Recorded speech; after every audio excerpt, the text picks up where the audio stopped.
yoxlayasınız ki, o yadınızda qaldı yoxsa yox. Siz onu oxuyub keçmisiniz, bəlkə də əzbər bilirsiniz, amma onu izah edə bilmirsiniz. Çünki heç birimiz o səsdən öyrənməyi planlamırdıq. Salam dostlar, mən Nərmin YouTube kanalıma xoş gəlmisiniz. Bu kanalda sizinlə təhsil, xarici təhsil, şəxsi inkişaf, motivasiya və s. kimi mövzulardan danışıram. Bugünkü mövzumuz isə daha çox şəxsi inkişaf mövzusundadır. Bugün mən sizlərlə dərs oxumağın və yaxud nəyisə öyrənməyin effektiv metodları haqqında danışacağım. Hansı üsullardan istifadə edə bilərsiniz ki, öyrəndiyiniz məlumatlar, öyrəndiyiniz dərslər sizin qısa müddətli yaddaşınıza yox, uzun müddətli yaddaşınıza getsin. Bu mövzuda danışacağıq sizlərlə və bugünkü mövzumuz biraz daha rahat, sizə faydalı ola biləcək, İngiliscə desə chill bir video olacaq. Gəlin hazırsınızsa başlayaq videoya. Bilirsiniz, öyrənmə metodları müxtəlifdir və eyni zamanda bizim beynimizin strukturu da müxtəlifdir.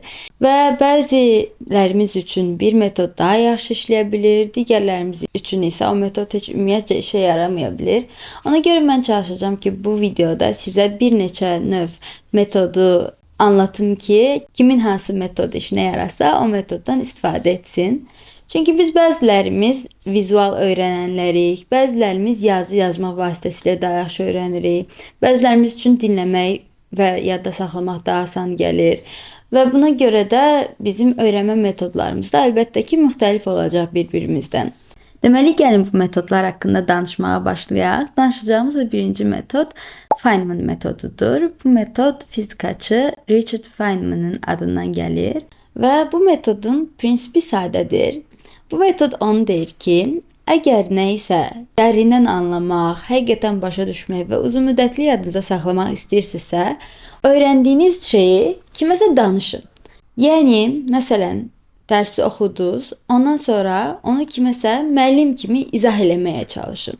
Məsələn, mən yadımdadır ki, biz universitetdə bəzi dərslərə hazırlaşanda mənim bir dostum var idi. Biz onunla həmişə WhatsApp-da bir-birimizə nə isə hansısa dərsi öyrənəndən sonra imtahana hazırlaşanda o mövzular haqqında sırayla səs atırdıq və bu səsdə bir-birimizə izah eləyirdik. Əslində heç birimiz o səsdən öyrənməyi planlamırdıq, amma məqsəd o idi ki, biz izah eləyə-eləyə o mövzunu, danışdığımız o səsi özümüz başa düşək. Bu metodun başlıca sizə tövsiyə elədiyi də elə budur. Siz nəyisə izah eləyəndə, nəyisə kiməsə öyrətməyə çalışanda başa düşürsünüz ki, həqiqətən siz onu bilirsiniz yoxsa yox.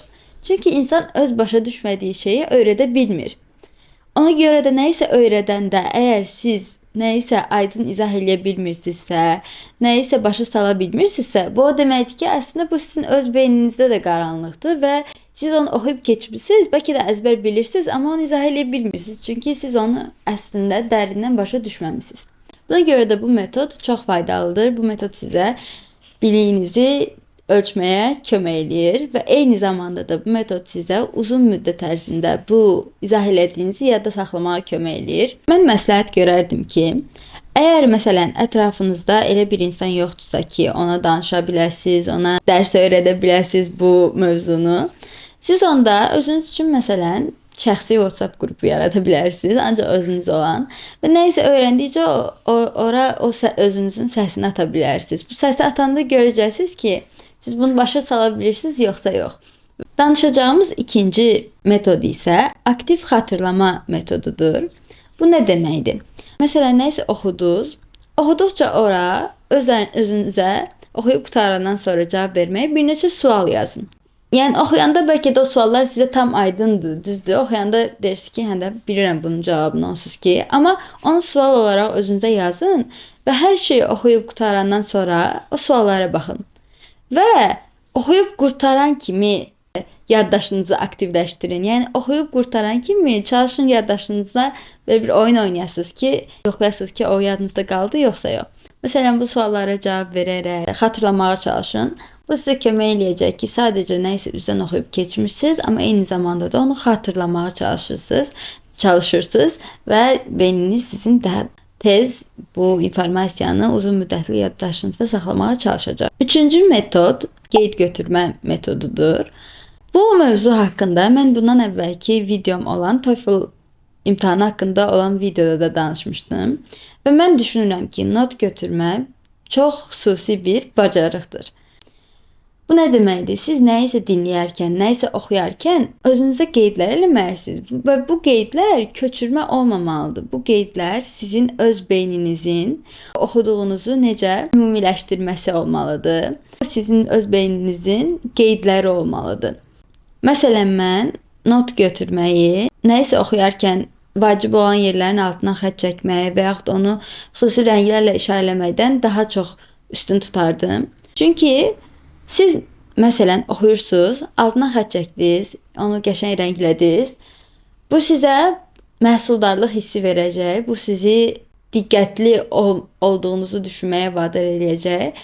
Amma uzun müddətli yaddaşınızı işləməyə vadar eləyəcək hərəkət deyil bu, mənim fikrimcə. Amma siz not götürəndə sizin beyniniz məcburdur ki, onu elə bir şəkildə ümumiləşdirsin ki, o oxuduğunuz informasiyanı. Onu yazanda siz başa düşəsiniz ki, nə yazırsınız. Köçürmək yox, amma o öz başa düşdüyünüz sözlərlə qeyd götürmək sizin yaddaşınızda nə isə saxlamağınıza çox kömək eləyəcək. Bu eyni zamanda dərs dinləyərkən də keçərlidir. Məsələn, müəllim nəsə danışarkən sizin ora yazdığınız notlar dərsi növbəti dəfə yaxşı yadınızda saxlamağa çox kömək eləyəcək. Çünki müəllim orada danışır. Sizin yazdığınız notlar beyninizin artıq ələkdən keçirdiyi və sizə tam aydın olan sözlərdir. Ona görə də siz onları daha rahat yadınızda saxlayacaqsınız. Nəinki nəyisə oxuyanda onu sadəcə altından xətt çəkmək, onu nəyisə hansı rənglə işarələmək. Əlbəttə ki, bunların da faydası var, amma düşünürəm ki, uzun müddətli nəyisə yadınızda saxlamaq istəyirsinizsə, qeyd edin. Mən qeyd etməyi çox sevirəm və mən yazı ilə öyrənən insan olduğuma görə bu metod məndə çox yaxşı işə yarayır. Düşünürəm ki, sizlərdən də yazı ilə məlumatı yadınızda saxlayanlar varsa bu metodu sevəcəksiniz və bu sizə faydalı olacaq. Növbəti danışacağım metod isə vizual qeydlərdir. Yəni nəyisə hansısa bir informasiyanı, məlumatı vizual yadında saxlayan insanlar üçündür. Bu da məlumatları beyninizdə və kağızda strukturlandırma metodudur. Yəni siz nəyisə oxuyanda bunu öz beyninizdə bir neçə hissəyə bölməlisiniz. Yəni oxuduğunuz hansısa mətni və ya məlumatı, onu əvvəlcə ümumi mənasına baxırsınız. Bu ümumi mövzu, məna düşünüləndən sonra keçirsiniz məsələn daha alt kateqoriyalarda nələr var. Sonra alt kateqoriyadan başlayırsınız onu da hissələrə bölməyə. Elə bil ki, böyükdən kiçiyə doğru ən vacib olan və ən ümumi olan məlumatdan ən detallı və spesifik olan məlumata doğru onu beyninizdə və yaxud dəftərdə vizuallaşdırırsınız və bu şəkildə öyrənməyə çalışırsınız. Bu da çox yaxşı bir metoddur, çünki onda siz kiçik detallara da yaxşı fikir verə biləcəksiniz. Ümumi məzmunu da başa düşmək isə daha asan gələcək.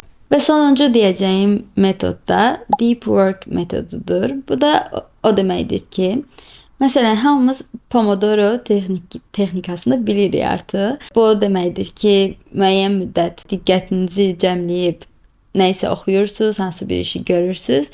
Daha sonra qısa fasilə verirsiniz, sonra yenə bunu təkrar edirsiniz. Bu metod bəzi insanlar üçün işə yarayır. Çünki onlar bir müddət yaxşı konsentrasiya olub, daha sonra biraz fasilə verib, sonra yenə konsentrasiyasını yığa bilir. Amma bəzi insanlar üçün bu işə yaramaya bilir. Məsələn, mənim üçün bu metod çox da işə yaramır. Çünki mən qısa fasilələr verərək dərs oxuya bilmirəm. Mən ya oturub oxuyuram, ya da ümumiyyətlə oxumuram.